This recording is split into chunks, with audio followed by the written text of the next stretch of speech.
Hello and welcome to the next part of It Gets So Lonely Here. Last time we went to the town to look around at a place where everyone was dead except for one person, the gravedigger. And yeah, we had a lovely time there for a while. For quite some time actually. Just us two, but eventually, the gravedigger's anxiety triumphed, so to say, and buried us alive.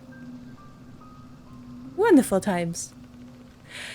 Okay, but alrighty then, let's see what other horrible fates await us in the future. Let's go to the shore this time.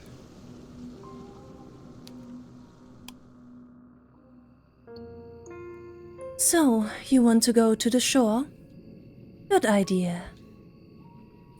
What will you discover there, I wonder? This night is far from over, and there are any number of adventures still waiting for you. I hope that you prepared yourself in advance, and I do hope, for your sake, that you have learned how to swim. I have a sneaking suspicion that this skill might come in handy. Yeah, I mean, it's the shore. You follow the path which leads to the shore, supporting yourself on very aching limbs, which feel ready to snap at the knee beneath the burden of your own weight. You are little more than a wisp of a girl, but you have been running for so very long, and your feet are so very numb. You feel like a great lumbering thing. You need to lie down, and quickly. You only hope, as you continue to run, that you will find a means to escape your current predicament by the shore. You do not know what awaits you, but you have visions of Aeba extending out to the horizon, cradling a fleet of white-sailed fishing vessels. Sure would be nice if you could, run away from your pursuer by taking a boat and just fucking off to the other shore. That would be nice. Whoever our pursuer is, considering we still haven't met them. Maybe it's the narrator. Surely there will be a kindly fisherman who will be willing to take you far, far away on his boat to a place where your pursuer will not be able to find you. You can imagine, too, the face of this kindly fisherman. A face you have lifted from the fairy tales you read in abundance as a small child. You will have thick, bushy eyebrows and a dark brown beard streaking through with grey.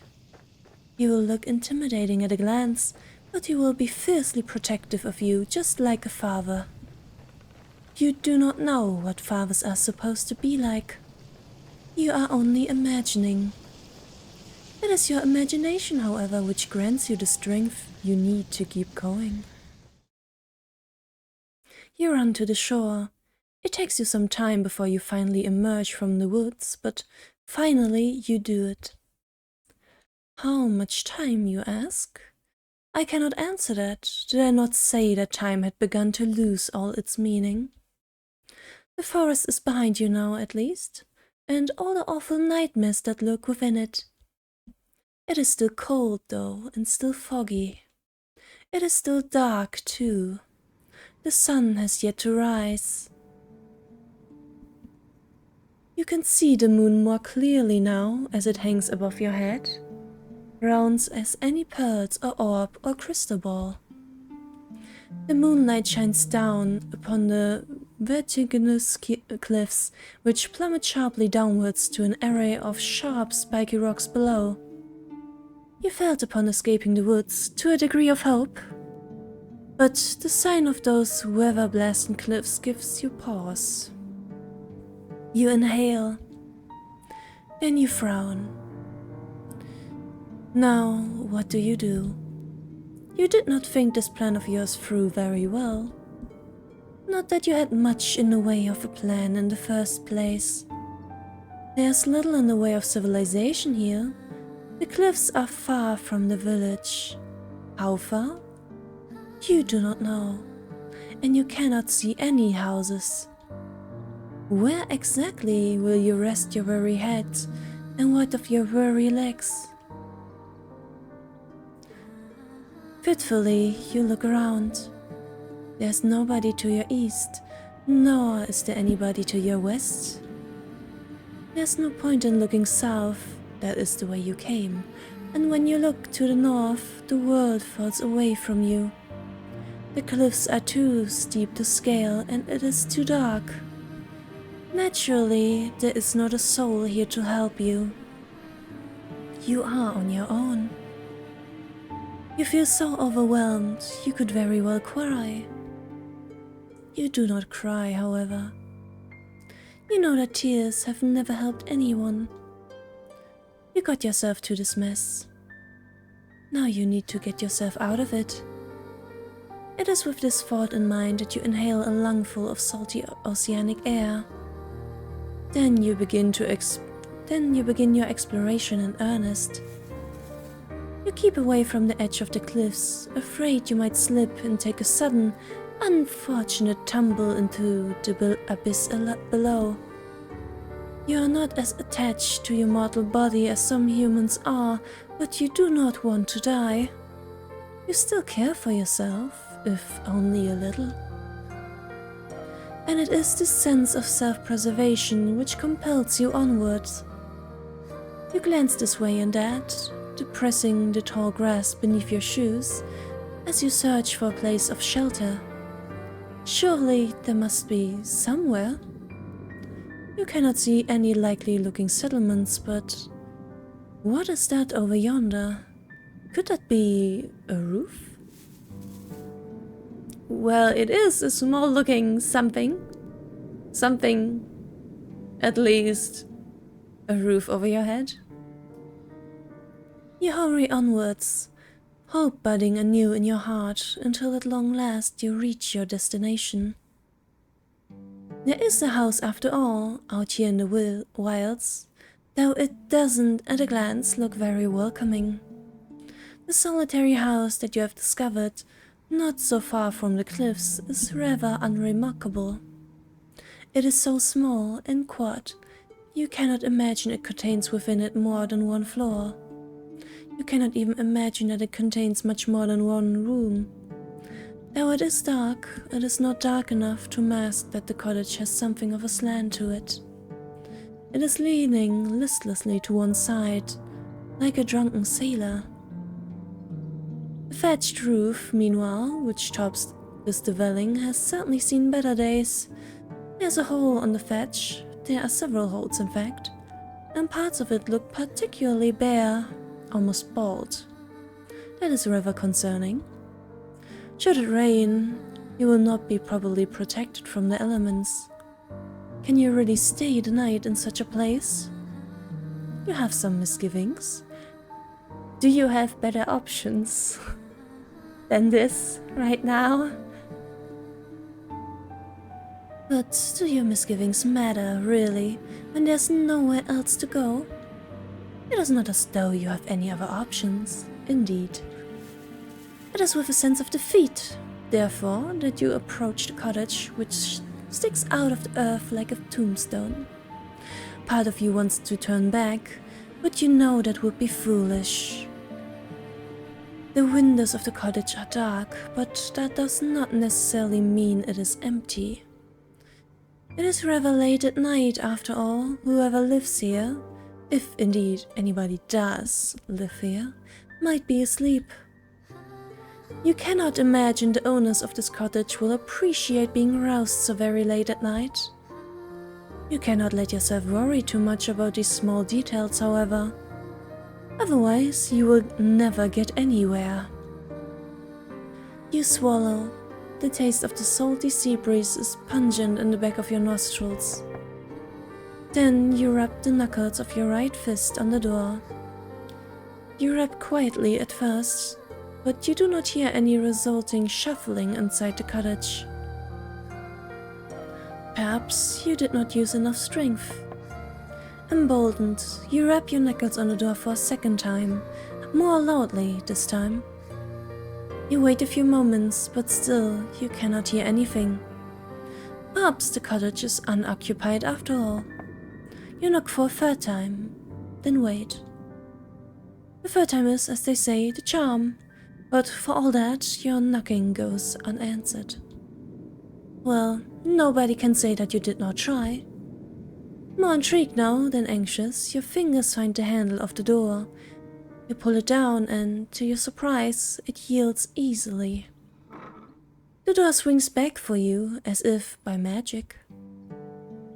It feels almost as if this was preordinated. You step foot inside the cottage, which is very dark, and glance around.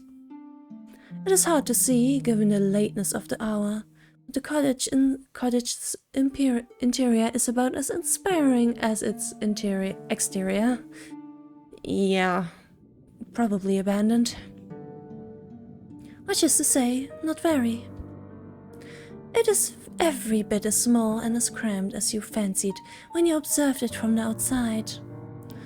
There are a few cupboards which line the walls, a wood fire which has since been extinguished, and a straw pallet on the floor which must function as a bed. Your search is unsuccessful, however, when it comes to trying to locate other humans. You cannot find another soul. Surely that is to your benefit, though. If nobody else lives here, then you might as well make yourself at home. I wonder if we will find the mermaid then the next morning? I don't think she crawls on land to live here. Or as at home as one can be, I suppose, in a small, cramped cottage such as this, with holes in the roof. You close the door behind you, then approach the straw pallet. All of a sudden, you feel incredibly weary. The tiredness that assails your limbs is absolute. So intense it overcomes the last of your concerns. You settle down upon the straw pallet, yawning as you do. It is not comfortable, but being able to lie down eases some of your aches and pains. Lying down, even on an uncomfortable makeshift bed such as this one, is better than standing. It is far, far better than running.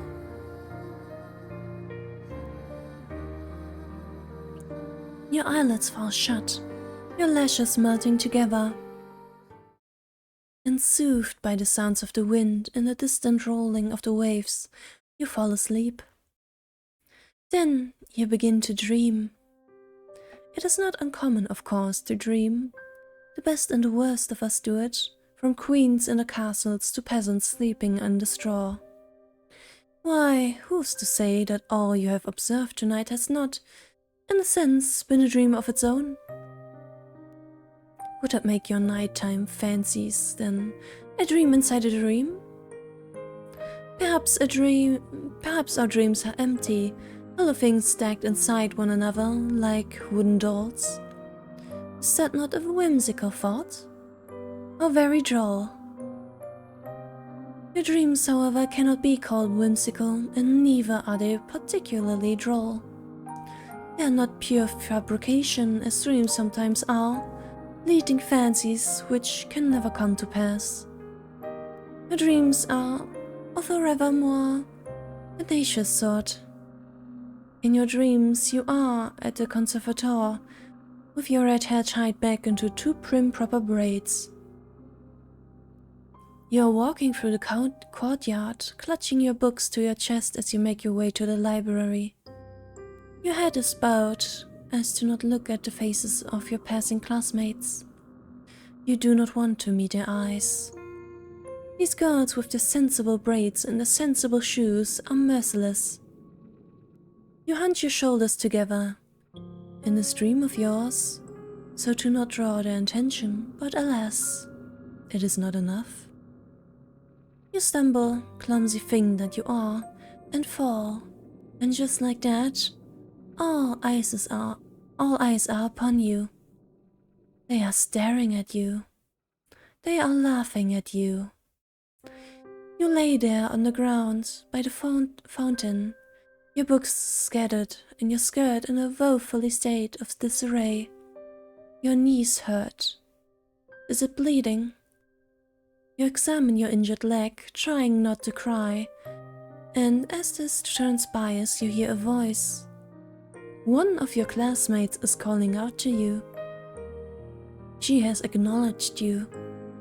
You look up shyly, tears beating in your eyes, at a girl taller than you and prettier and much more refined. She extends her hand towards you. Does she mean to help you?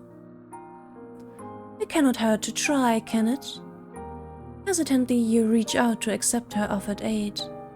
Her fingers curl around yours tightly, perhaps too tightly. Her nails stick into your skin. It hurts. Deftly, the girl pulls you up to your feet. Your legs feel weak from your fall, and your knees are still aching, still bleeding. You stumble, feeling out of sorts, but you are not afforded much of an opportunity to gather your bearings. The girl's hands are on your shoulders. She is laughing at you. Then she is pushing you. The sound of the fountain and the running water which drums against its basin is all of a sudden very loud. It is overwhelming. It surrounds you. Then it engulfs you. It is cold as ice. You cannot breathe. The running of the water continues, echoing in your eardrums over and over, and then, no. You do not want to remember this. What good will it do? It is in the past, where the past ought to remain. You are never going to go back, not even in your dreams. It is this determination which forces you back into the world of the waking with a start. You grasp like a fish as you sit upright, your eyes unnaturally wide. You feel worried from lack of sleep, and with half-lidded eyes you glance about. It is still dark in your cottage, the sky visible from beyond the window splashed still with stars. How long were you asleep? You are not sure. The dream was so very detailed. It really did feel that you had been transported into a different time, into a different place. When you inhale, you can taste rank, filtered water in your mouth. Tentatively, you pat yourself down, your fingers trailing against the front of your uniform. So vivid was your dream, you half expected to find that your clothes are damp. That is not the case, however. You are, in fact, perfectly dry. Well, now what are you to do? Will you go back to sleep? That sounds like the best option available to you. You are very tired, but your senses feel too overwrought all of a sudden for sleep. You do not think you could bear it. On unsteady legs you rise to your feet, then stand by the window. You look out to the starry sky and the pitted moon which hangs among them, and you frown. You can hear the wind outdoors howling like an injured animal, and more softly the ebb and flow of the waves as they meet the cliffs. But that is not all. What is that sound? Why is it almost like singing? The voice is far away enough that you cannot pick out any individual words, nor even individual syllables, but there is a haunting quality to it all. The singer, whoever they are, possesses quite a pretty voice, high and clear like a bell.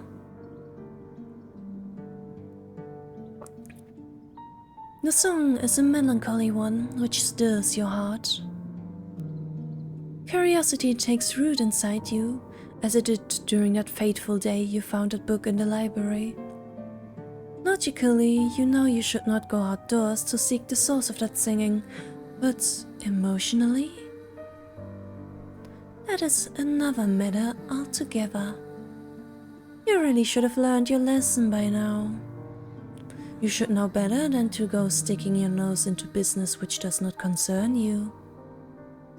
But naughty little girls such as you never do learn. You cross the old fisherman's cottage as though in a dream and reach for the handle of the door.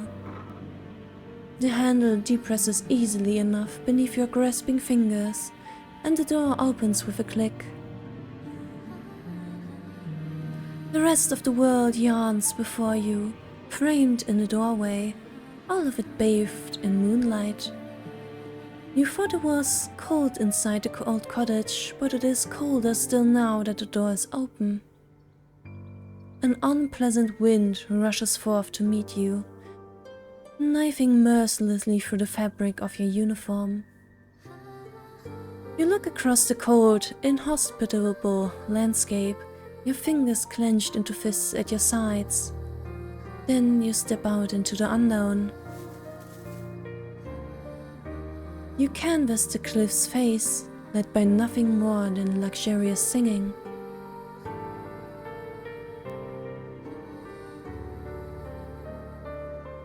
Taking a sip.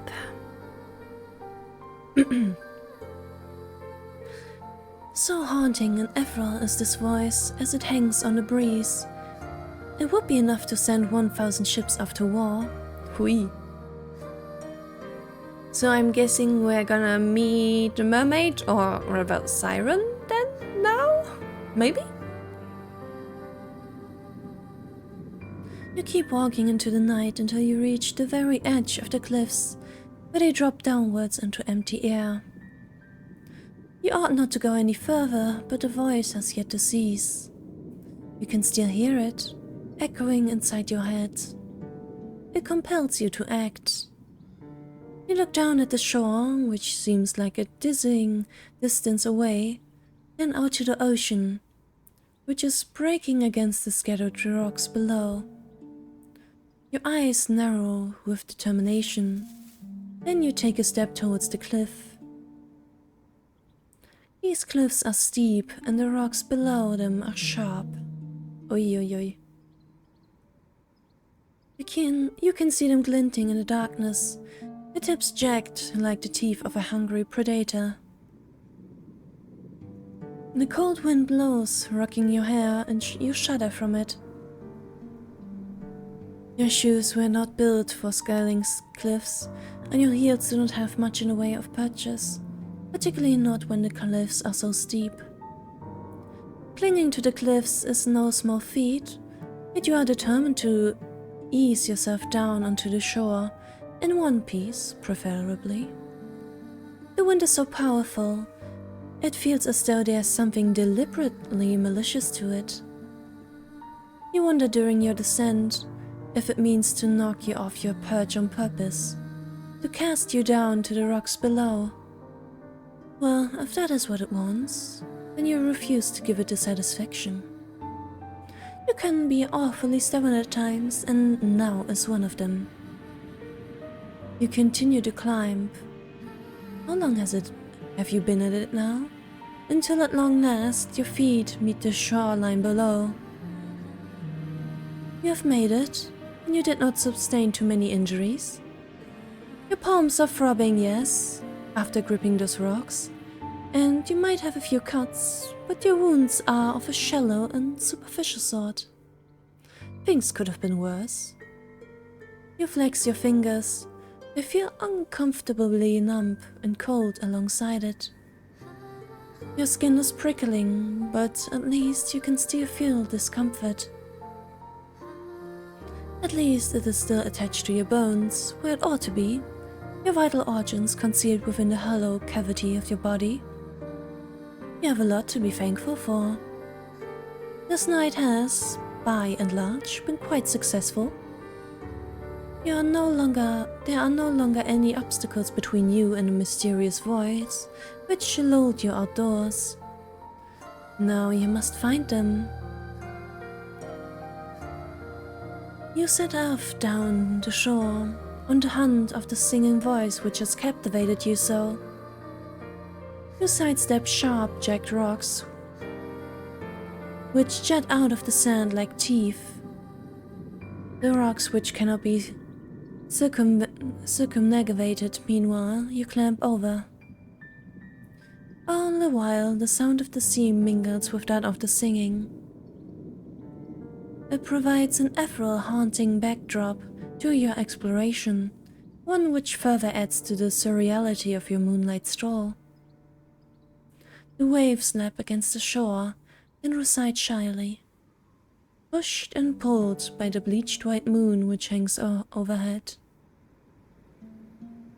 The oceans that you have seen in your library books were all blue as sapphires, but this ocean is different. It is so late at night, it looks black instead.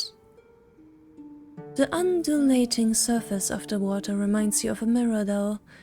Its depths are even deeper and much more mysterious.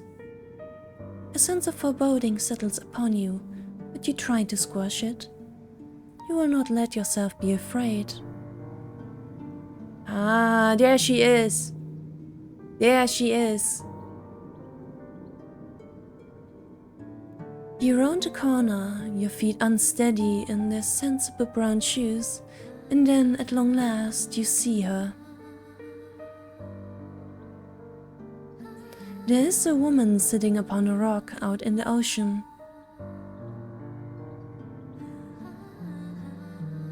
The woman's eyes are closed and her lips are parted, her expression soulful. She is singing.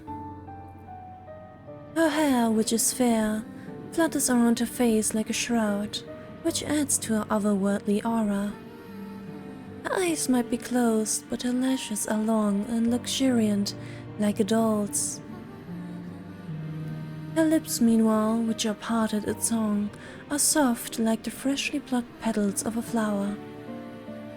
Her face is perfect, as are her proportions. Her neck is tall and slender, like the stem of a flower. As for the lower half of her body, meanwhile, well, it is nothing like anything you have ever seen before. Eat a fishtail! It is here and here alone that the woman betrays your narrow human definition of beauty, as for her legs are non-existent. Rather than two awkward appendages, this woman has instead the sleek shimmering tail of a fish. Is she not then a human? She cannot be, not with a tail like that. This unusual sight makes you gasp, and quite audibly at that. You do not mean to be rude, but you cannot help yourself. Humans tend to react poorly to things they do not understand. At least you do not scream, that would be even ruder.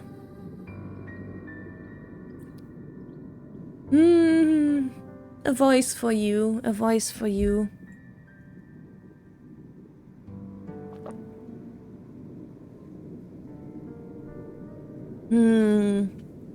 Maybe clear and high this time? But, Oh my. Or is that too similar to the narrator? Probably not, right? Oh my. You meant to observe the mermaid from a distance, but it would appear that your shocked grasp was loud enough to attract her attention. The fish-tailed vision sitting upon the rock is looking at you. Her gaze is so piercing, it feels almost as if she's looking through you. Your heart seems to stop inside your chest, as if by some manner of magical spell. You thought the mermaid pretty when you first observed her, sitting on that outcrop of rock, her first turned in profile. Now she's looking at you, however, you can see that you are mistaken. She's not just pretty. She's beautiful, so much so, it is almost unnerving. I do like all the marks on her skin. It looks as though she has stepped out of the pages of a picture book. She's simply too perfect to belong in this world. Perhaps she's some kind of vision, a waking dream, a hallucination. But no, she's none of those things. A tail might be an impossible thing, but its scales look slick and wet regardless, like those of any fishes one might find at the market. Those scales are iridescent and bathed beneath the light of the moon, they seem to almost glow. The sight of her rather takes your breath away. You look at the mermaid. She looks back at you. And she looked at me. Then she looked at you. Then she looked at me. Then she looked at her. You prepare yourself, expecting some sort of altercation. But the surprise soon fades from the mermaid's face.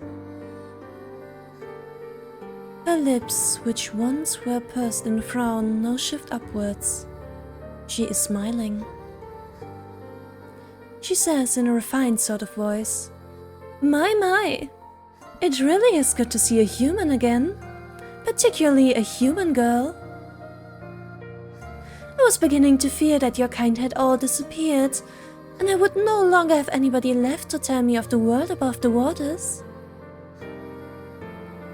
My, this is quite a effuse greeting. The mermaid's introduction speech is positively brimming with the excitement of a sweet girlish variety. She is rather more amicable than the fine polish of her syllables would make one suggest. You might be a well-bred lady yourself, with an accent to match, but you cannot help but feel overwhelmed. Anxiously, you observe the mermaid, and you ask her what she means. What happened? As to that, I'm afraid I cannot say. I've been sitting on these rocks and singing for many, many nights, but nobody has come to see me. There have been no lovely humans for me to play with.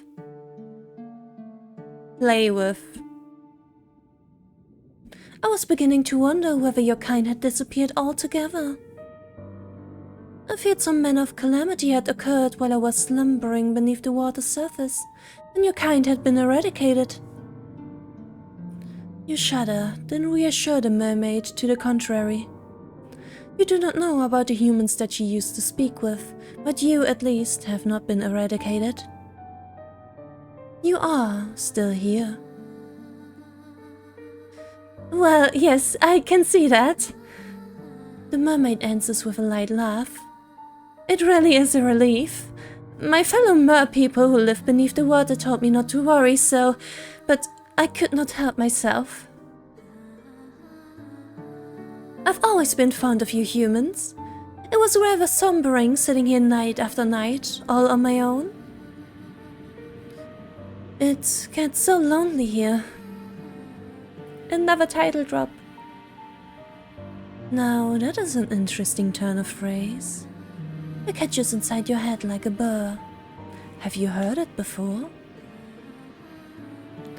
So, dear human, did you say that you are unfamiliar with these parts?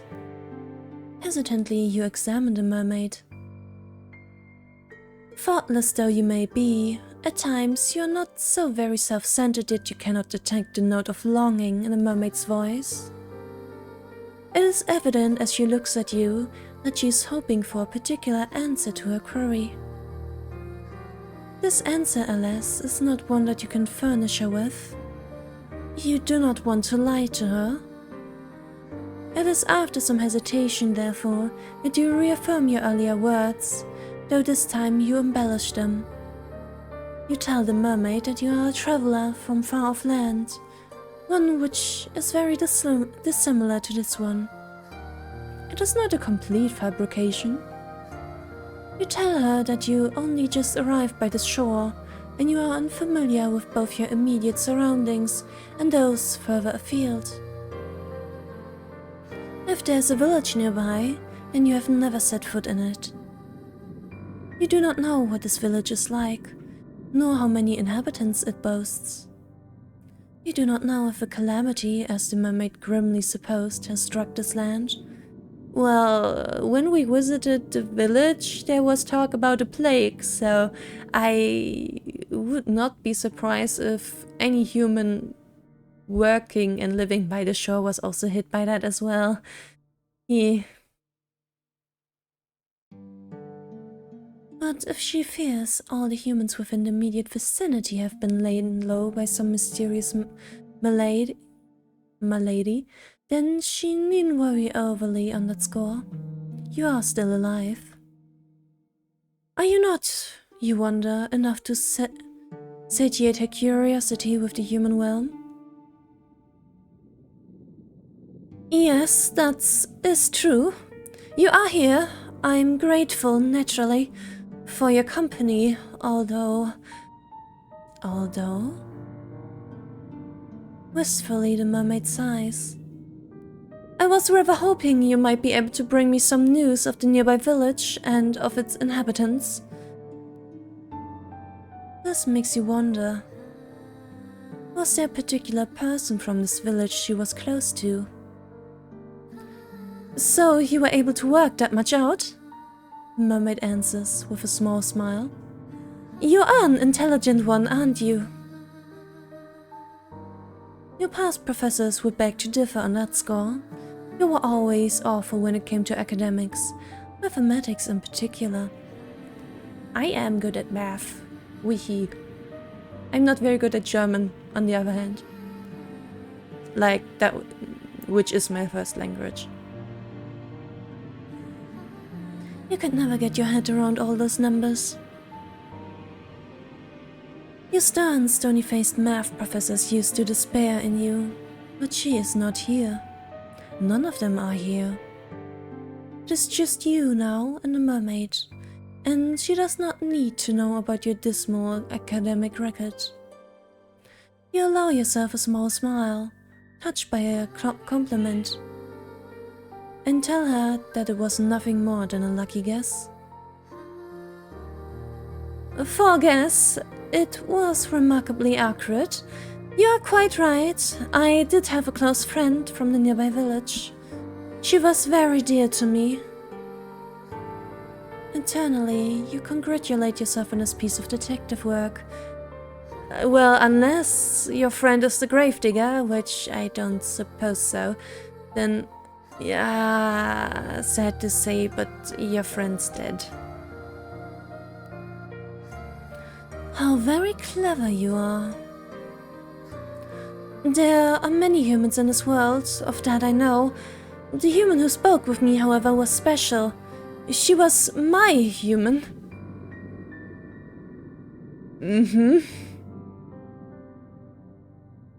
You do not fail to catch the possessive note in the mermaid's voice. And I cherished her dearly. She would come to me on my rock late at night, when she was finished with her chores, and we would talk. I asked her a good number of questions about the human realm and about her customs. I fear my endless inquiries must have been rather tedious, but she was always happy to indulge me. She never once scorned me for my ignorance, and neither did she make me feel like a fool. She always made time for me, no matter how many demands she had on her time. She was a farmer's daughter, and she was awfully busy from dawn to dusk, pressuring hay and taking the animals out to pasture. She taught me of her work, and I marveled at her. Slender though she was, she possessed a truly tremendous amount of strength. I, who have lived in the ocean all my life, cannot countenance working as hard as she did, but she bore her burdens without complaining. She was not the prettiest human who has walked the earth, but that mattered not to me. Her conversation was engaging, and I knew through our continued encounters that she meant no ill will. She did not have even a single drop of malice in her heart. The wistful manner in which the mermaid speaks of her friend makes you feel, for a few moments, a flicker of some ugly, emotional emotion.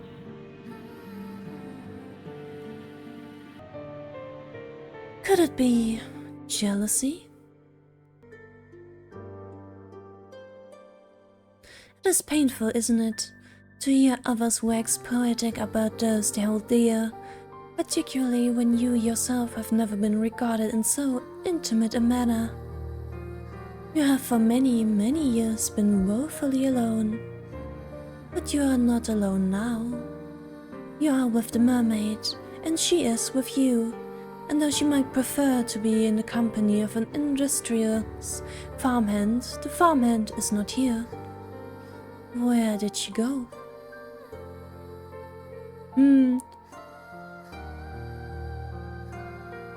Dead, gone and buried, tragically. Oh, if only I knew.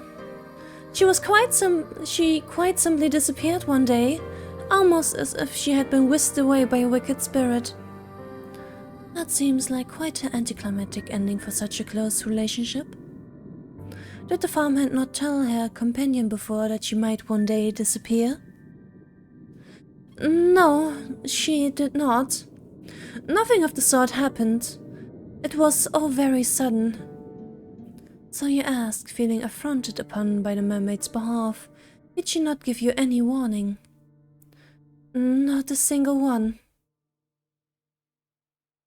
And when, you asked, did she disappear? I do not know, in truth. Time is a strange concept to beings such as myself, particularly as it seems to ebb and flow differently both above and below the surface. You humans have a strange compulsion to pin down and to place labels upon everything. You have names for your seasons, and for your months, and even for your days of the week. It is all very precise. We merfolk, however, do not bother with such affairs, perhaps because we live for so much longer than you humans do. We have no need to obsessively document our days, not when we have so many of them at our disposal. This curious remark catches your attention. How long exactly do mermaids live for? The mermaid does not look much older than you do, but you cannot help but wonder. My, nosy aren't we? The mermaid asks, and she laughs, a soft tickling sound like that of a bell, which makes you blush. Were you being nosy? Perhaps you were. You have always had a thirst for knowledge, not of the dry, dusty academics variety, but of the stories people with strange persons. Literature was the only subject you were ever any good at. Again, it's hard for me to quantify, but to put it in terms of a human like you can understand it, I suppose we mermaids can live for centuries. Centuries? That is quite a surprise. But perhaps it shouldn't be. You have been subjected to any number of surprises tonight. What is one more to add to the pile? I have not been waiting quite that long, however, for my friend to return to me. I think it has been but a few seasons. It might not sound like much, but never before have I been so aware of the passage of time. I've experienced any number of wants during my life, but I've never wanted anything quite as badly as I want to see her. I wish she would sit with me, and she would talk to me just one more time. But perhaps I'm asking for an impossibility. I've been wanting for long enough now to presume that she will not be returning to me. I fear that something must have happened to her or to her family. Or perhaps to a whole village. You can hear the worry throbbing in the mermaid's voice, so potent that for a few moments you swear you can feel the depths of her sorrow within your own breast. The sadness of this human girl is a deep, dark thing, almost fathomless. You cannot let yourself indulge it for too long. Otherwise you fear you might drown in it. Ruefully, you tell the mermaid once more that you cannot help her, you are only a traveler after all. What do you know of a single insignificant farmhand in a nearby village? That's mean, to call her insignificant. Yes, I thought you might say that. It is quite unfortunate, but... oh well. I ought not to reflect upon all that I am missing. That would be churlish of me, and it would not be very fair to you either. You did not approach me, I am sure, with the hope of hearing about all my woes. I should be grateful instead for all the things it is that I do have. I still have my long life, which stretches before me like a golden cord, and of course, I have you now. Does she? Do I not? I ought to go soon, before my absence is noticed, but will you not come and visit me again tomorrow night? I think I would like that. I've always enjoyed speaking to humans. You make me feel less alone. You cannot help but feel, as the mermaid observes you with those enchanting eyes of hers, that she does not truly wish to speak to you for your sake. She wants to use you instead, as a substitute for the farmhand that she has been missing so very ardently. The thought stings, though you really ought to be used to it. Still, to be held in lower esteem than a farmhand of all things. Still, rude. It makes your self-esteem sting. Again, rude. You try not to let the mermaid notice this, though. The woes of your past are not her fault, much as the woes of her past are not yours. It is silly in any case to be jealous of a girl who might very well be dead. That is what you tell yourself. It is the only way to prop your bruised sense of self-worth. You tell the mermaid of the past, like to see her again? You would like that very much. Oh, thank you. I've been feeling very gloomy for quite some time, but seeing you has invigorated me. Finally, it feels as though I can smile again. Did she not smile, you wonder, after her friend disappeared? I did not, no. I did not have the heart. Without her, the world seemed very dull and drab. Your company has cheered me up immensely. This is why I like humans so much. You're not callous and unfeeling like the merfolk who live beneath the water's surface. You're much kinder than they are. Oh, if only she knew.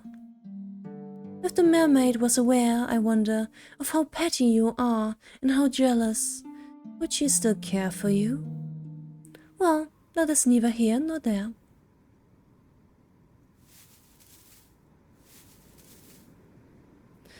You agree to meet with the mermaid come sundown the following night, and then make your slow stumbling way back up to the cliffs, and to the cottage you have purloined as your own. Once indoors, you settle down upon your pallet, and just close your eyes. The sighing of the wind outside and the distant rolling of the waves against the rocks do not disturb you. You feel after your midnight encounter of a mermaish kind, quite at ease, perhaps prematurely so. What happened to the icy fear which prompted your frantic flight through the forest? Yeah, what was that about, huh? Where has all that gone? Do you not think you're being a bit complacent? No? Oh well. You will. Ha ha ha ha. Oof. Things will not end well again, I see. Of course. Following morning, when it arrives, is cloudy and overcast. It is not a particularly pleasant morning, but at least it is not raining. It is some small consolation. You rise from a straw pallet, stretching, then glance about the interior of the fisherman's cottage. It looked dilapidated last night, where much of it was obscured by the shadows, but it looks even more so when subjected to the morning's light. cottage interior has the distinct, disquieting appearance of having been abandoned in a hurry. There is broken pottery askew upon the ground, and the singular wooden chair which must have stood by the singular wooden table is lying on the floor. The doors of the cupboards, meanwhile, are ajar, the shelves within depressingly bare. A quick search reveals a handful of edibles, but there is precious little to be getting on with. At least there is a little bit of food. If you wish to live here comfortably, you will have to look into foraging. Maybe fishing? You ate very little last night and your stomach is empty. It was the malcontent rumbling of your stomach, in actual fact, which roused you from your slumber. But your body seems to be very far away indeed, much like the grey clouds which choke the sky. You are not thinking of your own physical discomforts. You are dwelling instead upon the events of the night prior. You cannot help but think of the mermaid. Did you truly meet an aquatic maid last night, doing your nightly stroll when you could not sleep?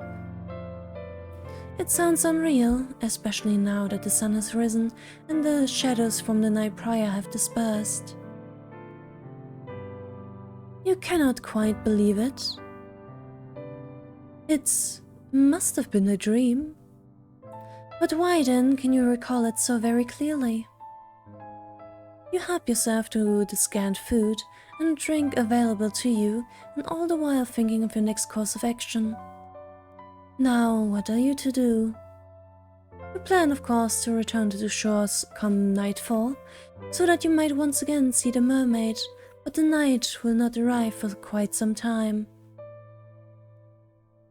You need to find some means of keeping yourself occupied until then. The unexpected interior of the cottage does not furnish you with any particular ideas, so you decide to go for a walk. Your soul still aches after your exertions last night, but if you go slowly, you ought to be alright. That is what you hope, at least. You do not want to spend much longer than you have to the fisherman's cottage, no matter how cold it might be outdoors. It is almost as cold inside as it is out, and in any case, the cottage is far too small. You leave the cottage behind you and set off.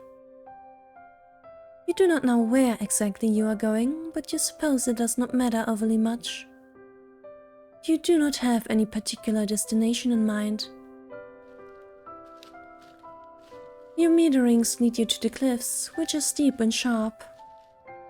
The drop to the shore is a perilous one, so much that you have to wonder how you were able to descend the cliffs the night prior to meet the mermaid. You are rather more determined than you ever realized. Though I, of course, could have told you as much. Who are you?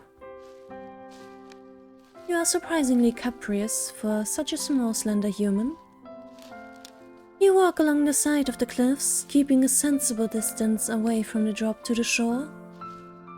You might have survived last night's excitement unscathed, but you do not fancy trying your luck. It would be so like you, really, to avoid a drop to your death in the darkness, only to stumble during the morning slide and take a reversible tumble. Your fortunes have never been the fairest.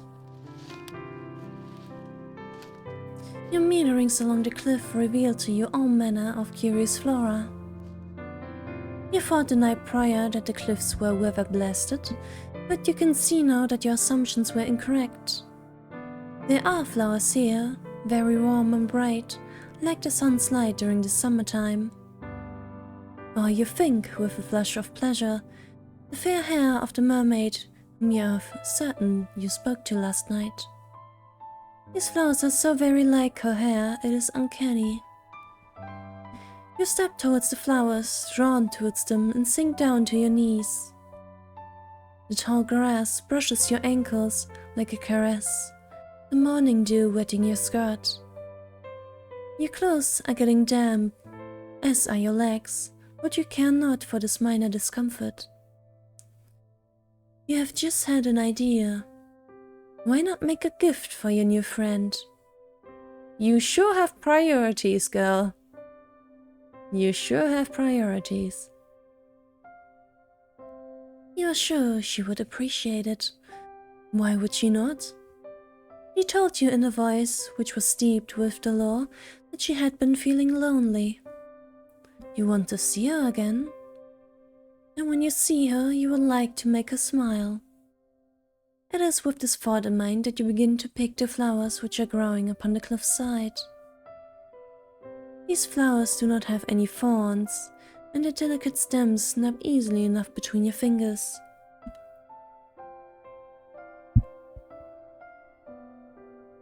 You take care when plucking these flowers to leave a substantial amount of stem intact. You will need these stems so that you may twine the flowers together. You mean to make for your mermaid a diadem, something she will be able to wear in her hair. This tiara is certain to suit her. She is so pretty, anything would suit her.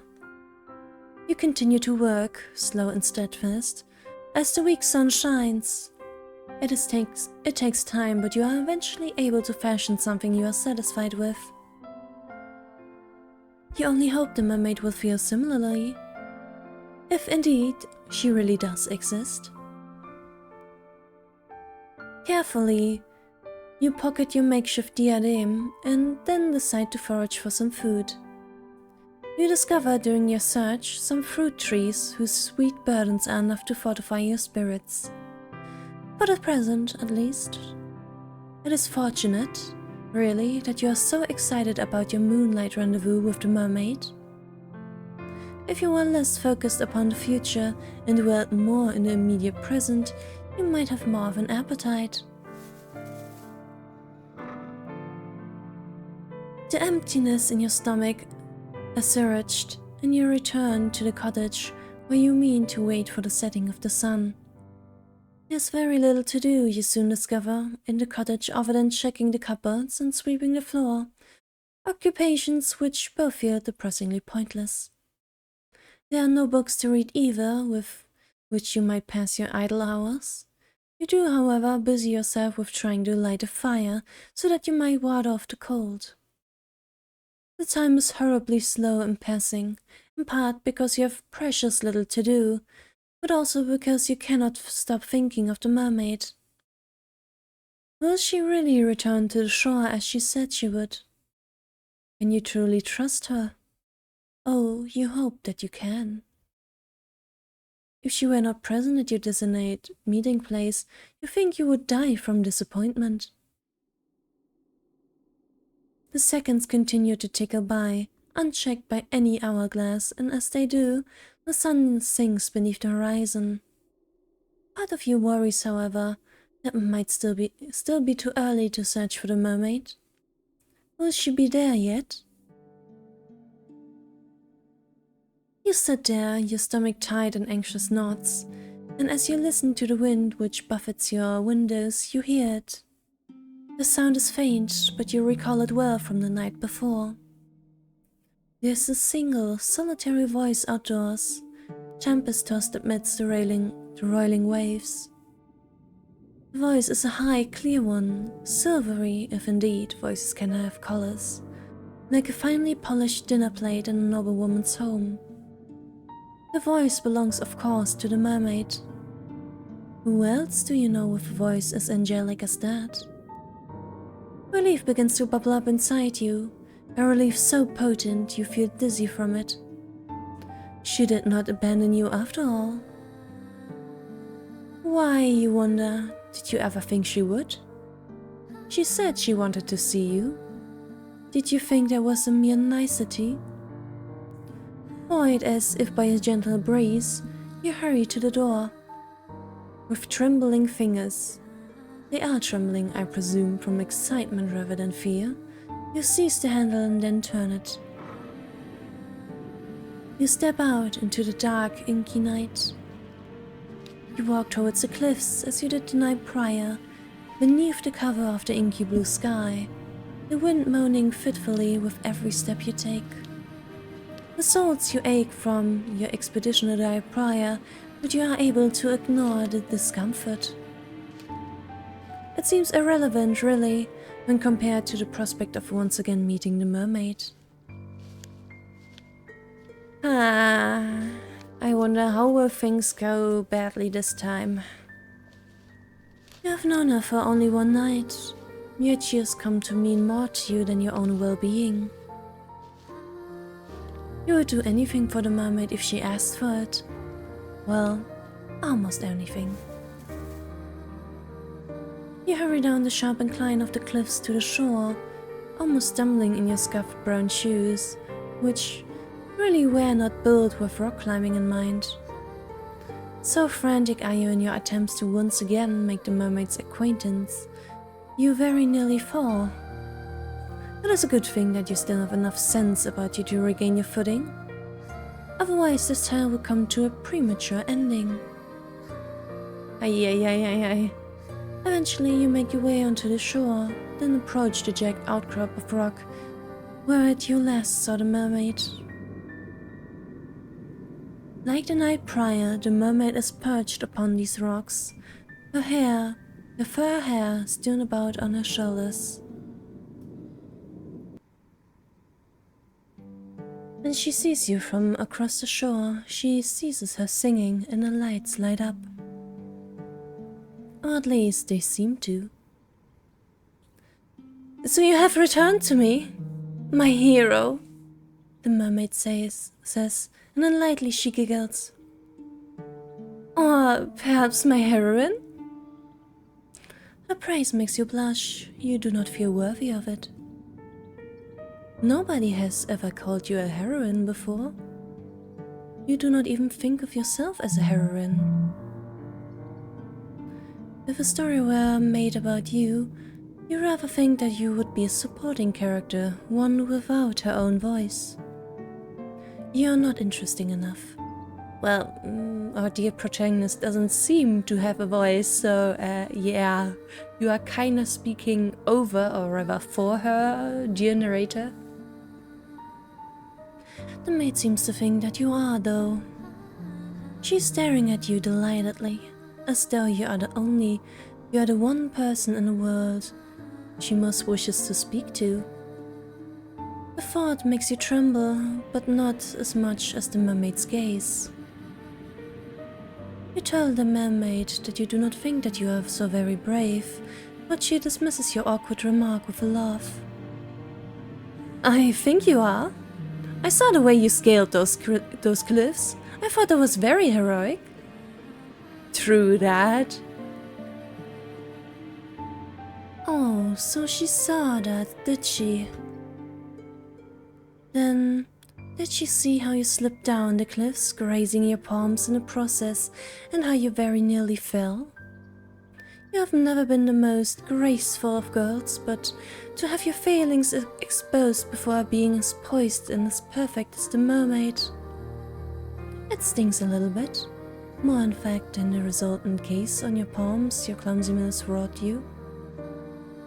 You tell the mermaid that there was nothing so very heroic about all that. You were simply excited, that is all, to see her again. You weren't thinking. "Well, that makes two of us.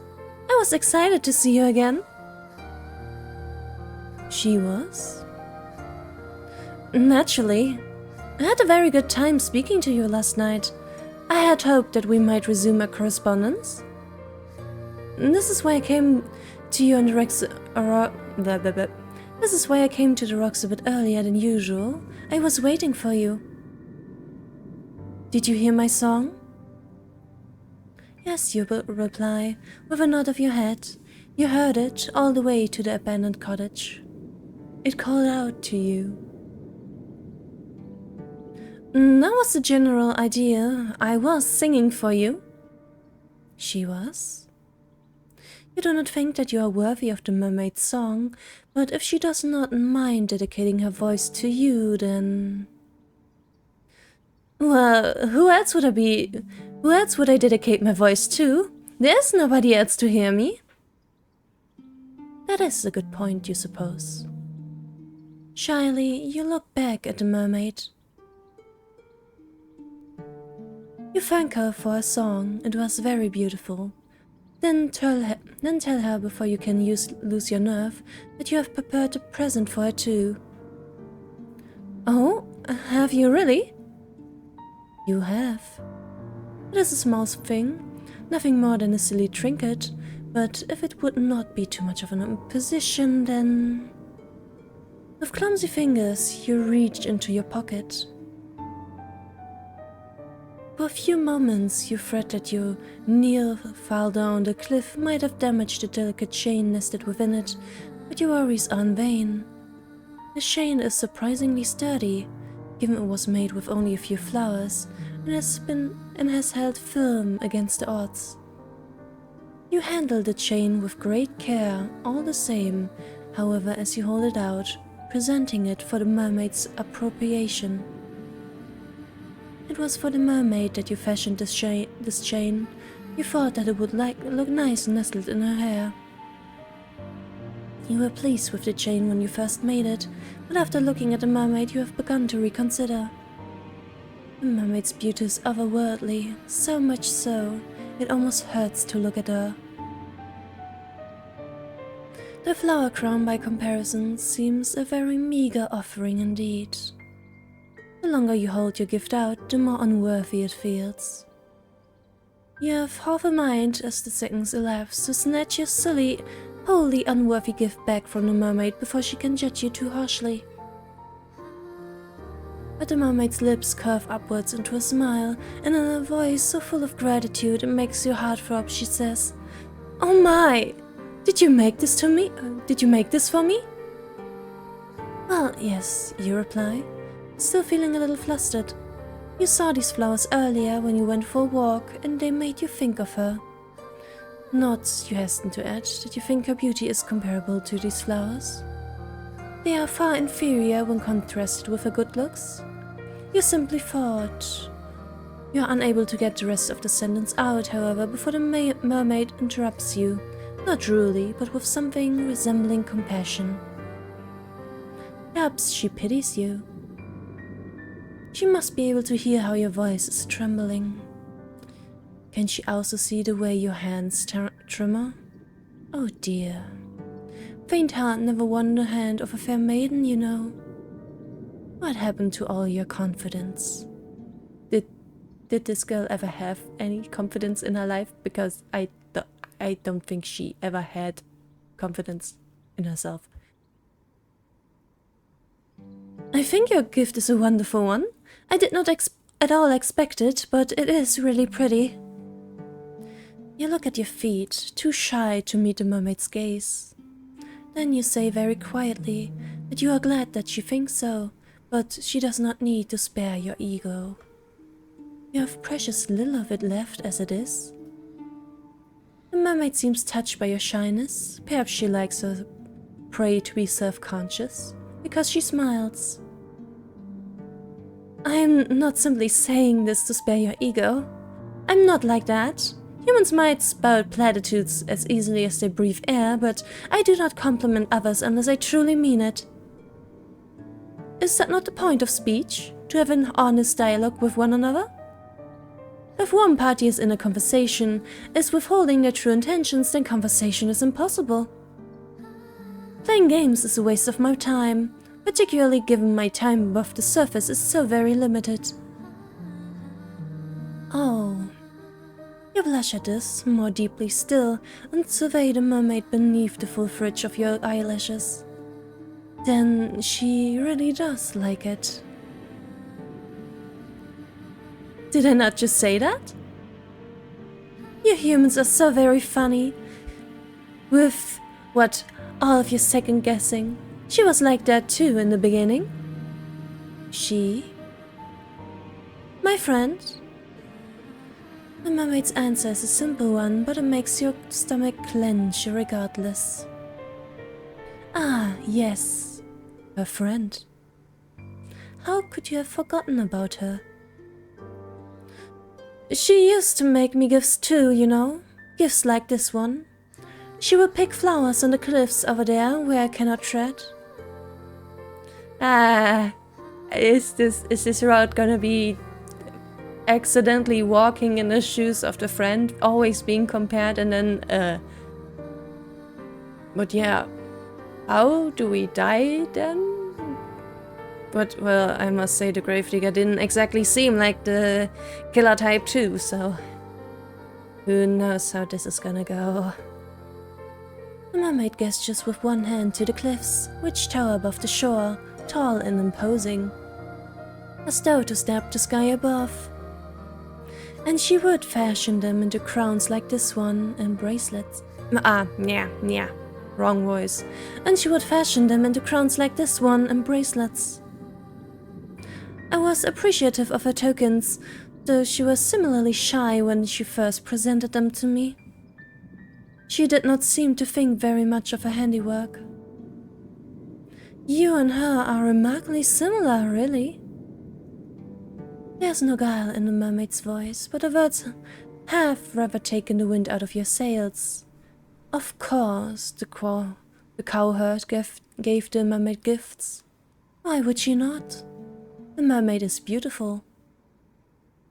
She's so very beautiful, like a tutelary goddess. She seems to invite tribute simply by existing. Were you more religious, or more irreligious maybe, you might even consider worshipping her. Though in essence, is that not what you were doing with your flower crown?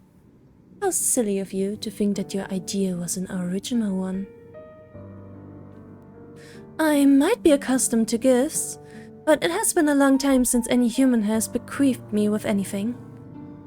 This is a pleasant surprise. I'm truly thankful for your kindness, dear one. The mermaid leans forward on a rock, so as to pluck the circle from her fingers. Her benevolent smile all the while is unwavering. And now that I look at your gift more closely, I rather think it is of a superior quality to the gifts my friend once gave me. Now, this is enough to make you start, if the touch of the mermaid's fingers upon your own was not. Could your silly gift really be better than those she once accepted? I think so. My friend's trinkets were all rather clumsy in execution, though I cherished them nonetheless. They were very precious to me. They did not last for very long, though. Not when I took them with me to my home beneath the ocean. The water soon rendered the fragile links between the fallow stems asunder. Your diadem, however, seems more sturdy, but it is, by the same token, very delicate. You must be very good with your hands. You think back briefly on your disastrous sewing lessons in the past, of your numerous failed attempts to thread your needle, while the other girls giggled at you, and you blush. You think the mermaid's praise might be a touch too effusive. You tell the mermaid as such, but she only laughs. I do not think so now. The mermaid places your flower trinket upon her head. Oh, it is reflected in the CG, that is very nice. Over her long, fair hair, then surveys you in a manner which seems almost coquettish. What do you think? You think that the mermaid looks radiant, though that is less because of your gift and more because of her natural looks. You tell the mermaid this, though not in terms quite this glowing, and she giggles. You're selling yourself too short. I think your gift is lovely, really. The flowers rather match my hair. Yes, you answer with a nod in your head. That is why you picked those flowers. She is all you have been able to think of. I'm glad that you've been thinking of me. I, in truth, have been thinking of you, though I did not wish to say as much. No? No, it would be embarrassing to confess how much I have been looking forward to our reunion if you did not feel similarly. I do not care to pine for humans from afar. But if you care for me as I do you, then it makes me feel less alone. You hasten to assure the mermaid, your face aflame. Do you ever stop blushing? Goodness gracious. That you do care for her, very much so. Man, the shade from the narrator again. Come on, leave the girl alone. Can you blame her? You do not have known her for very long, but she has certainly made an impression upon you. She is such an easy conversationalist. The time simply slips by when you are together. And it does not hurt, of course, that she is so pretty. I have heard it, yes, that my looks are rather appealing. My old friend was similarly complimentary. I cannot blame you humans for being so taken with me when my form is so very graceful. Your legs seem rather cumbersome in comparison to my smooth, sleek tail. Are you speaking, I must say, mermaid fins are very appealing, though. That's rather because, yeah, the grass is always greener on the other side, you know. It must be so very depressing to lumber about on land as you do, living your days beneath the harsh sun and the cool, unfeeling moon. Sometimes I rather think I pity you. But the surface is a good deal brighter than it is beneath the ocean. I will grant you that much. You agree with the mermaid, still feeling flushed, that there are some perks to having legs. An agreement which makes the mermaid giggle. I'm certain that there are, though you cannot explore the ocean's depths as I can. I presume you have never tried it? I mean, it's a bit hard when you cannot breathe underwater. Or assuming you're a mammal, which the scales point otherwise, but whatever. If you are a mammal and you have to come breathe air, and I assume you probably have very good lung capacity, much better than our girl here does. You shake your head. No. You had never thought to do so, largely because you have never been so close to the sea before, not in all of your life. You did not have much opportunity for nautical exploration in the past. You were not allowed to go anywhere near them, save to the local church. It was quite a lonely existence. Oh, well now, that is a pity. You were kind enough to give me a gift, fashioned from flowers which grow where I cannot reach them, so perhaps I ought to return the favor. The favor? Yes, that is right. It would seem only fitting that I give to you something which can only be found in the ocean's depths. And perhaps we could look at it as a form of cultural exchange. Oh no, you protest, your eyes wide. You couldn't possibly put such burden upon her. Come on, girl. She is offering. She is offering. It would make her happy. Accept it. You did not give her a gift, after all, because you wanted to receive anything in return. Anything other than a friendship, that is. A conversation is more than enough to satisfy you. You do not need any physical presence on top of that. I would be interested in some shells. The mermaid does not seem convinced, however, by your naysaying. She raises one eyebrow, even this gesture is performed elegantly, then says, "If my company is all it takes to satisfy you, then you are easy to please indeed. But please, do not rebuff me. I am offering because I wish to do so. Remember what I said? I do not say things for the sake of it." Well, you murmur, if she really does not mind. Of course I don't mind. Now, wait there. I will not be very long. It would be rude to abandon my new friend in the midst of a conversation. The mermaid turns her attention towards the clear, mirror-like water which shimmers beneath the moonlight. Then she dives. Her body aches elegantly through the air, her long, slender limbs cleaving through the surface of the water with nary a ripple. The mermaid's face is first submerged, then her torso, and at long last her tail. The water rushes forth to envelop her, as though it has been waiting for her. It subsumes her. It swallows her. Then she disappears from view. The mermaid is gone, but you are still there. Well, now what are you to do? There's nothing that can be done, you suppose, save waiting. You stand there for several moments, watching the black water lap against the shore. The breeze howls mournfully, like a wounded animal, as it buffets your hair about your face and your torn skirt around your legs. Time elapses, but how much of it? Will you stand there fretfully, feeling as ostentatious as a maypole? When will the mermaid return? Will she ever return? You're starting to worry. Is that all you can do? When... Like I said, narrator, lay off! Look, over there, by the rocks upon which the mermaid once sat, the water is rippling. It looks as though your new friend has returned. The mermaid pulls herself onto the rocks, using a surprising amount of upper body strength, then smiles at you. I apologize for the wait. I hope I did not make you worry.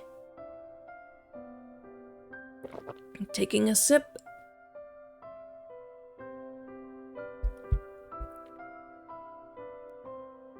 You were worrying, but you're not half as honest as the mermaid. Mermaids might be spoken of as devious tricksters who lure sailors to their deaths, but they are, in actuality, very sincere. They are much more sincere than most humans. Perhaps that's why your kind fears them so. There are few creatures who inhabit this world whose capacity for lying is greater than your own. You tell the mermaid that you are not worrying and that she answers with a wry smile. I'm not so sure about that. The mermaid is wilier than you are at giving her credit for. She has seen straight through you. But no matter. It took me some time, but I was finally able to retrieve for your gift. I do not have the means to turn this into a pretty piece of jewelry, as you did with the flowers, but I wish to give it to you nonetheless. I do hope that you like it. The mermaid leans forwards, then holds the gift out towards you. Her slender fingers unfurl about it, like the petals of a flower being folded back, and... a shell! Oh, what a pretty gift it is. The ocean might be dark and deep, cold and unfeeling, but the same cannot be said for the object which glitters upon the mermaid's palm. She has fished from the depths of the water a beautiful shell, one which shimmers prismatic colors beneath the moon's light, much like the scales on her tail. The shell is so very pretty, it quite takes your breath away. You look at the shell worryingly, your teeth biting your lower lip.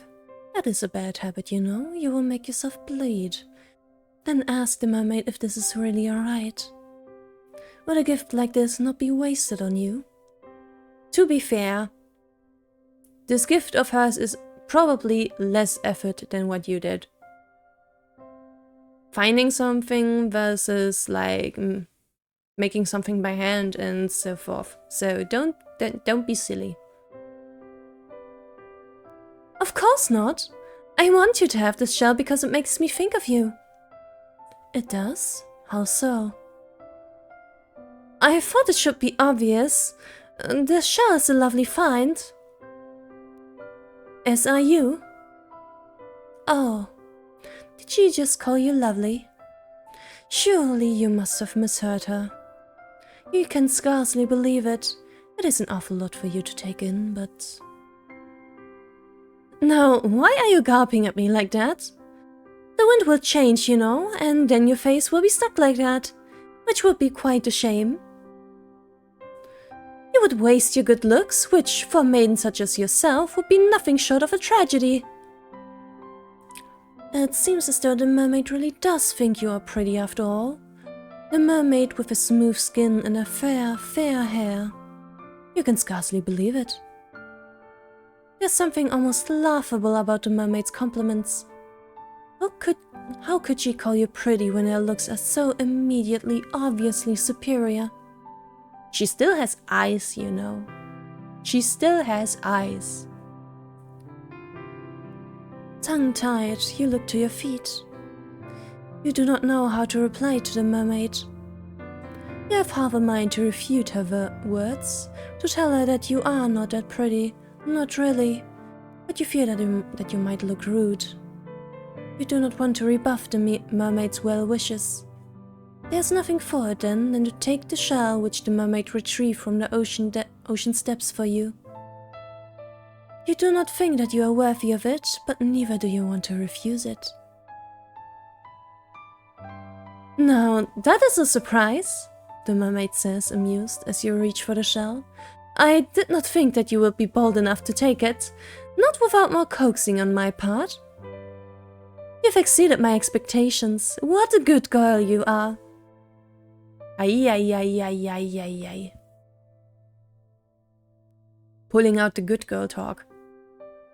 Your heart flutters with this praise, and it flutters all the more when your trembling fingers brush against the mermaid's palm. She presses the shell into your skin, and your own fingers tighten about it. The shell is sharp and pointed, and it digs uncomfortably into your skin. It hurts, but there is pleasure in the pain. This too feels like a gift from the mermaid. You do not want to spurn it. Ah, you sure? Okay then. Slightly masochistic then? Even pain can be a precious thing when dealt by one whom you care for. You never knew that before. You hold the shell in your heart, which is beating an irregular rhythm, and you look at the mermaid. Then very softly you thank her. That's quite alright. It seems only fair after you shared part of your world with me. I wish to share part of my world with you too. Humans cannot normally descend beneath the ocean steps, and even if they do, they cannot remain there for very long. You are far too fragile. Would that I could, I would bring you with me. To my underwater kingdom, where we might be together. The mermaid's melodic voice trails away, suffused with something resembling melancholia. She sighs. Then she shakes her head and smiles. But this will have to do, for the present. Please take good care of that shell. Look at it from time to time and think of me. That would make me very happy indeed.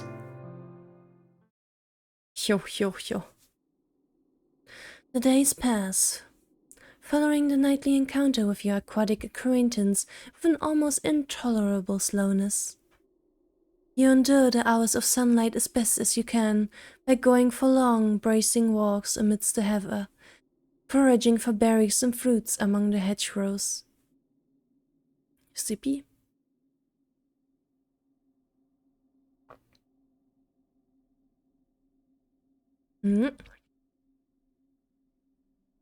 You, even when you have mustered up enough courage, take an old fishing line uncovered in the fisherman's cottage and try your luck by the shore. Your initial attempts at angling are without success, but as time passes, your proficiency in the art grows. Some time after you take up your rod, you find you are able to catch the odd fish here and there. Small, scrawny things mostly, but the meat goes a ways to bolstering your rudimentary diet. You teach yourself how to remove the scales of these saltwater fish that you have captured and how to gut them. You learn too how to cook them over a simple fire. Sometimes you skewer these fish of yours on spikes and roast them slowly, innards and all. You are able to sustain yourself well during the day, though the faint pangs of hunger you experience never quite go away. Your physical discomfort, however, is secondary when compared to your desire to visit the mermaid. Your days might be dull and drab, but your nights, comparatively, are made of magic. What's it gonna be? How is this gonna fall apart? How are we gonna die? It is only during the night that the mermaid emerges from beneath the waves, and when she does, you hurry to her side. You have never before had anybody who took so great an interest in you, not until you met the mermaid. That is why she has grown to mean so very much to you. She's the first friend you have ever had. But if you do not temper your obsession accordingly, I fear she may very well be your last. You care little for the potential danger, however, which lurks beneath your intentions with the mermaid. You only want to show the mermaid how much that you value her. And you hope within time that she will come to value you too. If you keep seeing her, surely she will stop thinking of your human friend whom she lost so suddenly. That is your plan, at least. Fortunately, your self-serving wish to grow closer to the mermaid seems close to being granted. Your nightly conversations when you greet her come easily enough, the words tumbling from your mouth like thread. You've grown rather comfortable in the mermaid's company, and she in yours. She must have, for it is not long after you bequeathed your diadem of flowers to the mermaid that she looks at you, then posits a curious question. I was wondering, dear one, whether you would mind indulging me. I know this might not seem like an appealing proposition, but I thought it would be remiss of me not to ask. I've seen some of your world, for I've sat on the shore for many, many nights since, but you have seen nothing of mine. It seems unfair that I should know some of the world that you inhabit, while you know so very little of my own. So, would you care to come with me beneath the ocean's waves? There's much that I wish to show you, sights that cannot, I fear, be accurately represented in language alone. Yeah. Dear mermaid, are you aware of the lung capacity of a human being, especially one which does not swim much? No. Words can be awfully stifling when it comes to communication of experiences such as this. It is quite a florid speech, but at the heart of it beats a simple enough request. The mermaid wishes to bring you beneath the ocean's surface so that she may show you her home. You are flattered initially that the mermaid wishes to show you something so personal. I don't think... salt water... Even if it is just for a short amount of time and you get enough air breaks, I don't think it would be easy to see anything, you see. But after this flutter of flattery, there comes an uncomfortable sense of unease. The mermaid might feel at home beneath the water's surface, but what of you? You are a human girl with two awkward, ungainly legs, and you were not made to live under the sea. You frown and mistrustfully you look at the ocean. It is late at night, as it always is when you speak to the mermaid, and the water does not look blue. It appears instead to be obsidian. The waves moan as they break against the rocks, which just out of the shore like a mighty dragon's bones. They sound angry, violent almost. Salty sea sprays arcs through the air, caught in the moonlight. It shimmers, sharp as knives. Hesitantly, you take a step back. You are a little afraid of the sea. It is so restless, so deep, and so all-consuming. It reminds you of a hungry monster. You have never submerged yourself beneath the ocean before. You never had the opportunity. You do not even know how to swim. That is an even bigger problem. Then do not do this. I know she is bewitching, but do not do this. This is a bad idea. You are fearful for your own safety should you consent to dive beneath the undulating water, but do not look so frightened, dear one. I will be with you, and I will not let you go. You have my word. Shyly, you glance at the mermaid. She is still perched upon a rock, her hands folded neatly upon her. Well, she does not have a lap, not really. You are still afraid, but the mermaid's reassurance does help. Has she not told you numerous times that she is nothing if not honest? You trust her not to break her word. I don't trust her to know the lung capacity of a human being. She will not leave you beneath the waves, abandoning you to a cruel, lonely fate to become the food of so many fish. Of that you are certain. That is why, despite all of your misgivings, you find yourself nodding your head. If that is what she wants, then you will accompany her. You are interested too in what lies beneath the ocean's surface, out of sight. Oh, I knew you would agree. Thank you very much for humoring me. I will endeavor to make these next few moments the most memorable you have ever experienced. Now, would you care to come with me? I shall be your guide. The ocean's depths might be dark, but I will not let you get away from me, I promise. Let you get away from me. The mermaid extends a hand towards you, a hand which seems to cut through the moonlight, just like a blade. The moon's celestial rays plays against the mermaid's upturned palm so that it shimmers. The mermaid's hair, too, is glowing, backlit by Celine's glow, so that she almost looks like an angel. Her beauty is such that for a few moments you cannot do anything, neither step towards her, nor backward, nor back away.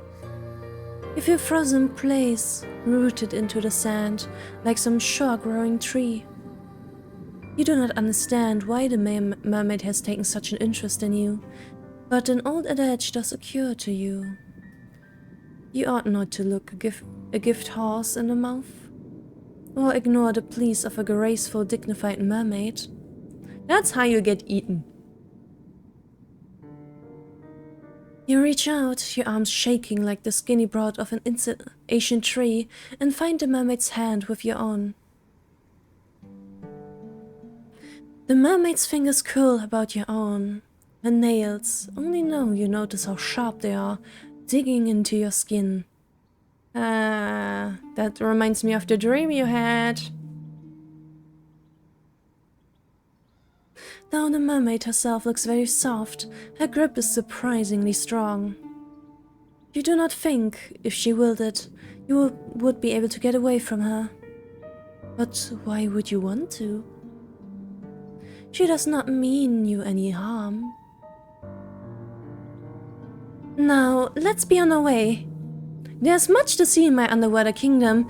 I cannot wait to show it to you. The mermaid turns towards the ocean, as do you.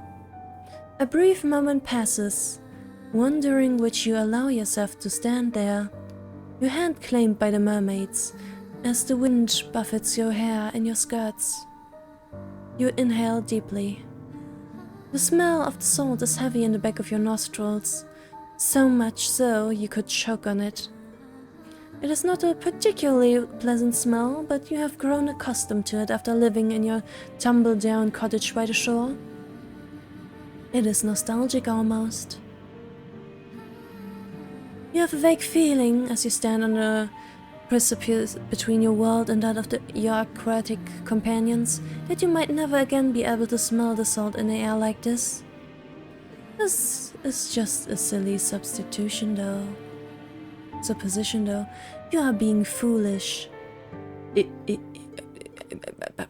she though? The mermaid will return your back to the surface in due course, will she not? You hope that she will. You, unlike her, cannot breathe underwater. You open your mouth, meaning to ask the mermaid about this fact, but you are not afforded the opportunity to speak. The mermaid has already shifted, her fingers still twined about yours. She dives forward. Her body slices through the surface of the water like a knife, and you, inexorably, are dragged along with her. So you could not really tell her. The water rushes forward to meet you in a sudden shocking rush. The mermaid's descent may be graceful, but yours is anything but. You do not know how to position your legs, and your limbs feel awfully ungainly. The shock of the water as it touches your skin, meanwhile, is intense. You did not think that the water would be this cold. No, it is not just cold, it's freezing. Yeah, that is also a problem. Also, you are wearing your normal clothes. You probably should have at least stripped down to your underwear or something, so you could have at least like, not wet clothes, you know? This will not be fun, even if you manage to get out of the water. Yeah. It feels as though all the warmth has been sapped out of your skin. If your head was not already beneath the ocean's waves, you would grasp from it.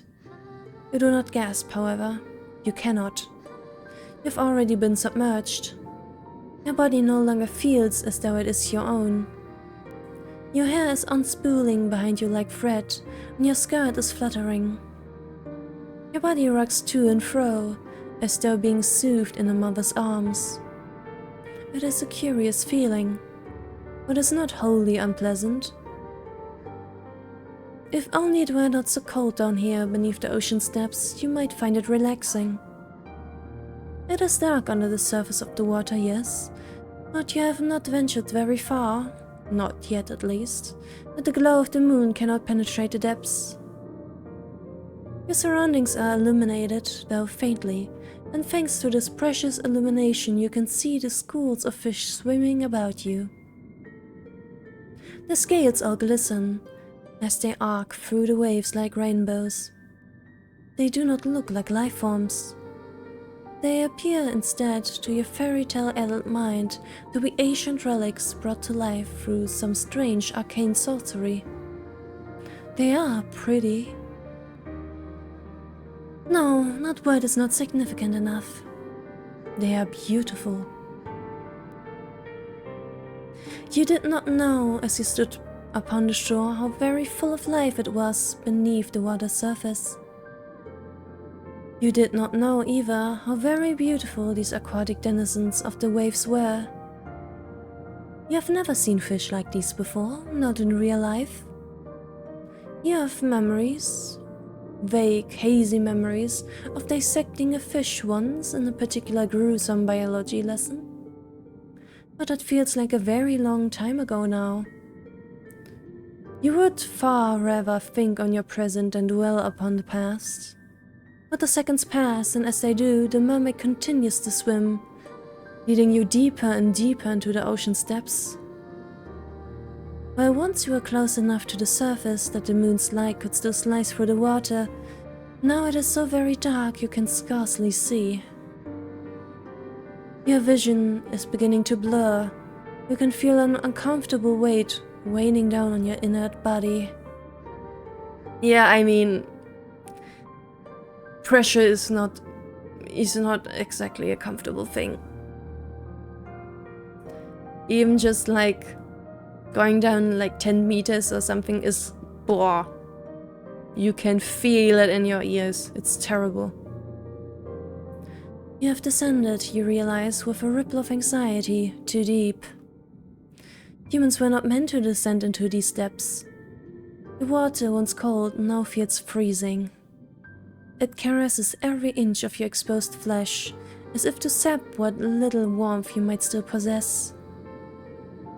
You shiver, and when you do, you swear that you can hear your teeth clattering, despite the water which stops your ears. The water is stopping up your nostrils. There's so much water down here at the bottom of the ocean. It is endless.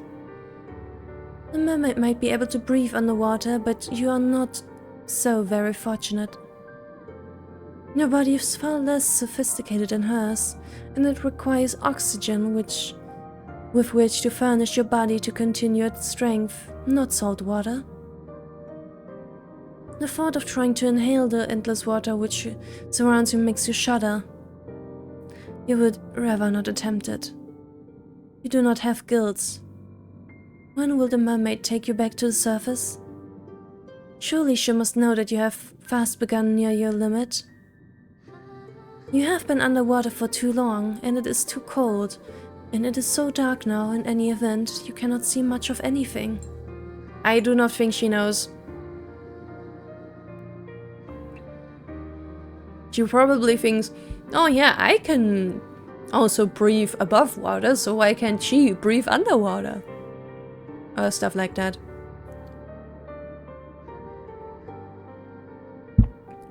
The joy you once felt during your underwater adventure has begun to dissipate, just like the last of the oxygen you still possess.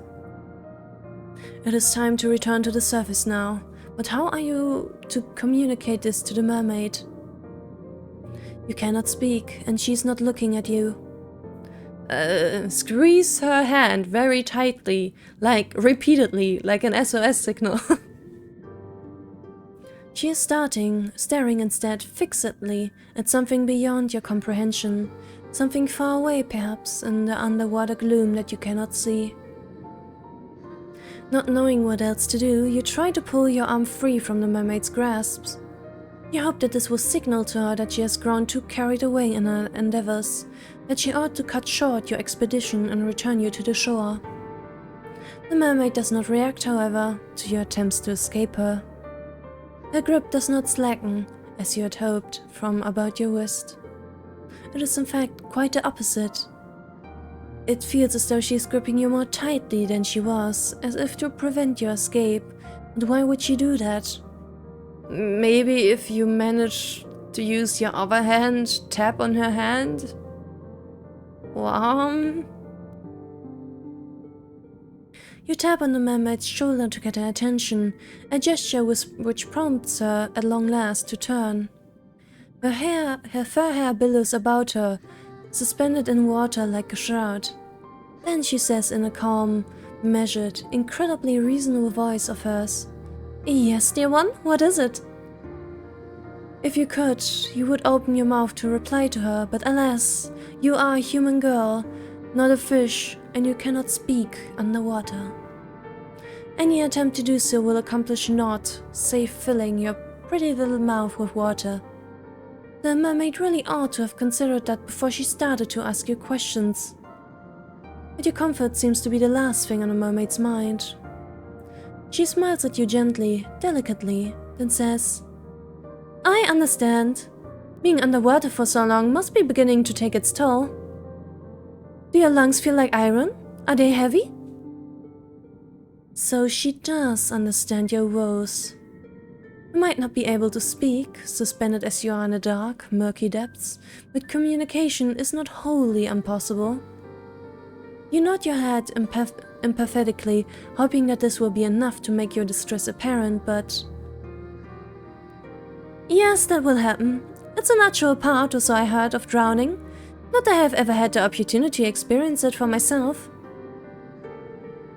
So, you are aware that she's drowning, and that was part of the plan?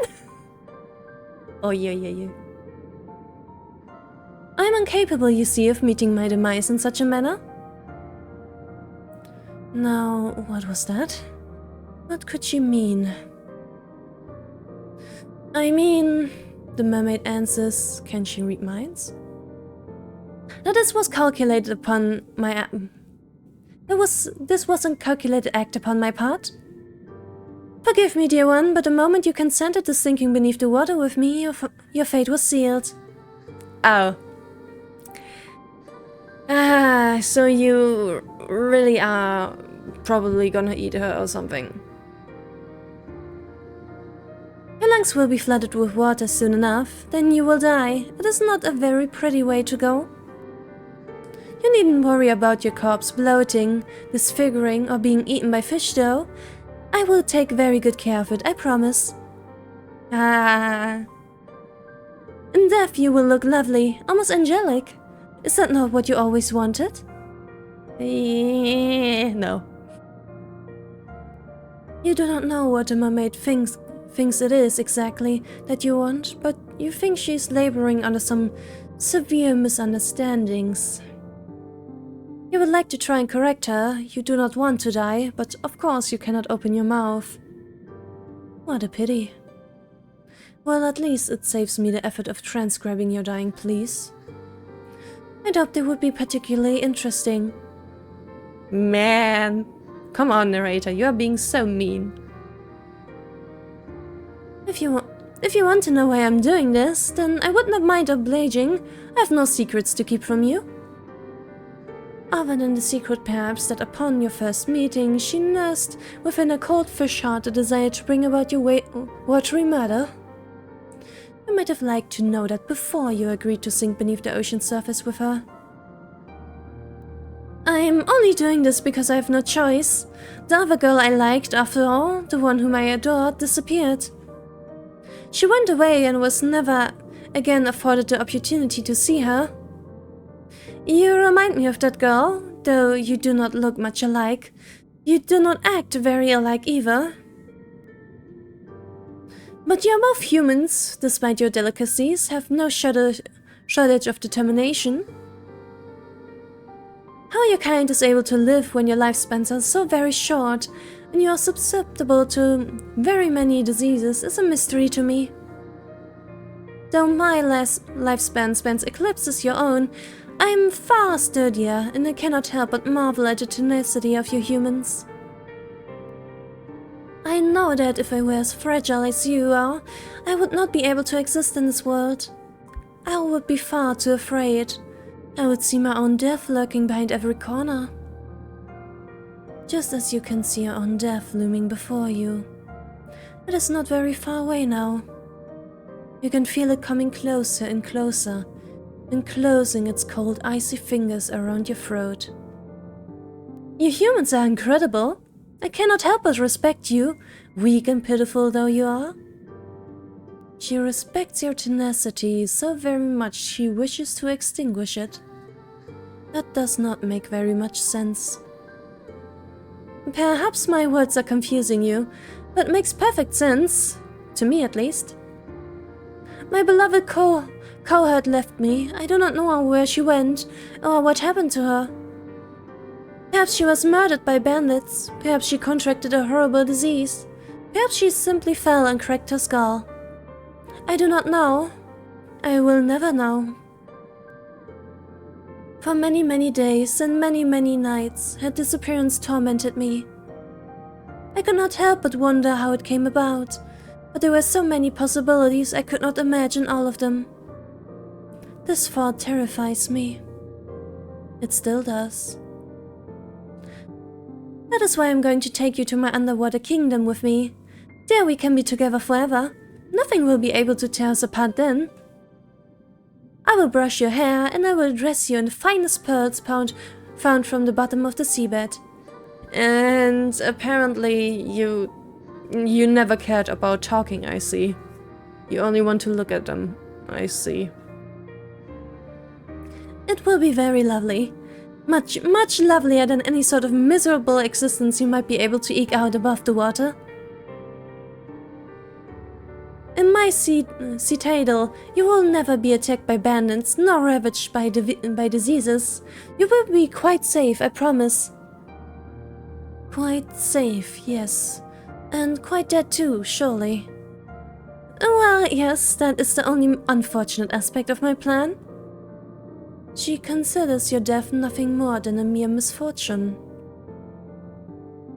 The mermaid might be surprisingly cold after all. But perhaps you ought to have predicted this. She is part fish. Are fish not cold-blooded like lizards?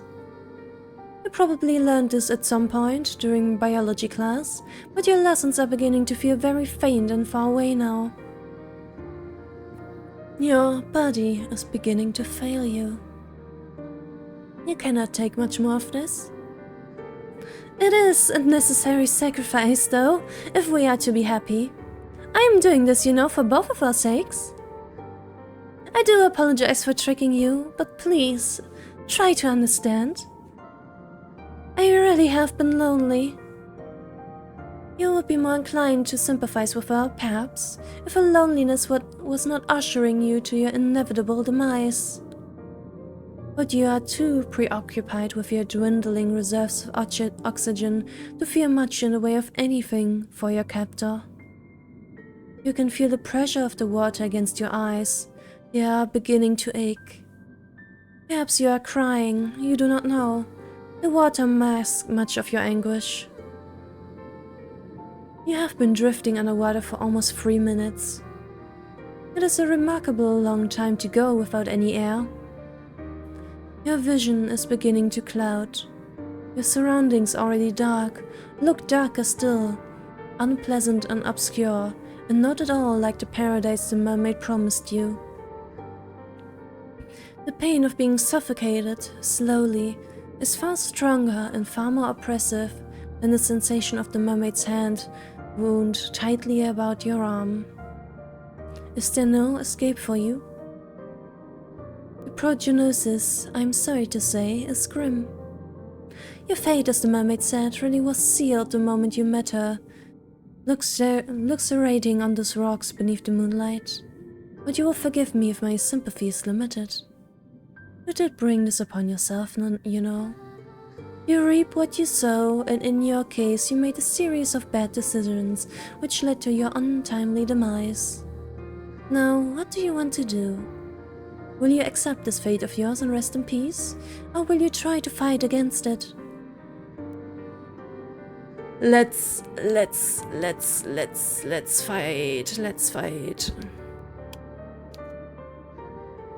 Ah, I like that look on your face.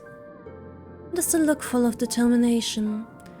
The self-same determination which first prompted me to take an interest in you. I can tell that you are not happy with this ending. You did not come all this way, after all, to drown. It is quite the indecorous demise, regardless of how many fine stones and shells the mermaid means to twine through your hair after your death. If you wish to carve out a new story for yourself, then I would be only too happy to indulge you. Just try not to get on the bad side.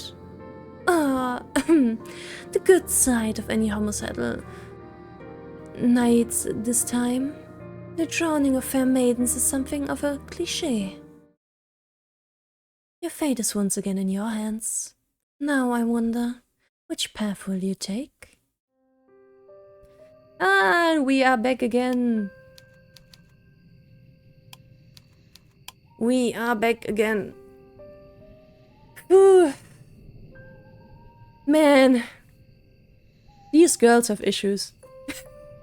These girls have issues. They really lure you in with very nice girls being very nice to you, showing just a little bit of trauma, not actually like big major crazy red flags or anything. And then, yeah, they kill you with a smile, like it's a thing that's completely natural to them. Like there's nothing wrong with it. It's amazing, really.